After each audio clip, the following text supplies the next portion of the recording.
അങ്ങനെ അതാ വീട്ടിലെത്തിയിട്ടുള്ള ഫസ്റ്റ് ഫംഗ്ഷനാണ് കേട്ടോ. ഒന്ന് കസിൻ്റെ എൻഗേജ്മെൻ്റ് ആണ്. നേരം വൈകിയെന്ന് വിചാരിച്ച് ഞാൻ വേഗം പോയി. ഇവിടെ എത്തിയപ്പോൾ ഇതാ ഞാൻ ലേറ്റ് ഒന്നും അല്ല കേട്ടോ. ഞാൻ നോക്കുമ്പോൾ മേഘയാണെങ്കിൽ അഖിലേക്ക് ആദ്യം തന്നെ സീറ്റ് പിടിച്ചിരിക്കുന്നുണ്ട്. പിന്നെ അതാ ചെക്കൻ്റെ എൻട്രി ആയി. അത് കഴിഞ്ഞപ്പോഴേക്കും എന്താ പെൺകുട്ടിയുടെ എൻട്രി ആയി. പിന്നെ എല്ലാ പരിപാടികളും ഫാസ്റ്റ് ആയിരുന്നു കേട്ടോ. റിംഗ് എക്സ്ചേഞ്ച് കഴിഞ്ഞു. അത് കഴിഞ്ഞപ്പോൾ ഇതാ മിഠായി ഒക്കെ കൊടുത്തു.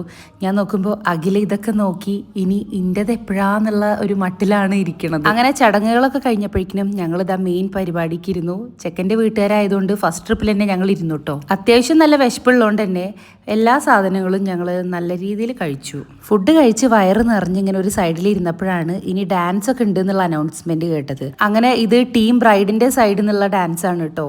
കുറേ ഡാൻസ് ഉണ്ടായിരുന്നു. ഞാൻ ബാക്ക് സൈഡിൽ ഇരുന്ന കാരണം നല്ല രീതിയിലൊന്നും വീഡിയോ എടുക്കാൻ പറ്റിയില്ല. അങ്ങനെ ബ്രൈഡ് സൈഡിലത് അവസാനിച്ചപ്പോഴേക്കിനും ഗ്രൂം സൈഡിൽ നിന്ന് ഷിൻസി ചേച്ചി നയിക്കുന്ന ടീമാണ് കളിക്കാൻ കയറിയത്. അങ്ങനെ അതാ ഡാൻസും പരിപാടികളൊക്കെ കഴിഞ്ഞ് ഞങ്ങൾ വീട്ടിലേക്ക് പോവാണ് കേട്ടോ. ഇനി എന്തായാലും ഇവരെയൊക്കെ കാണണമെങ്കിൽ അടുത്ത ഇതുപോലത്തെ എന്തെങ്കിലും ഫംഗ്ഷനൊക്കെ വരണം.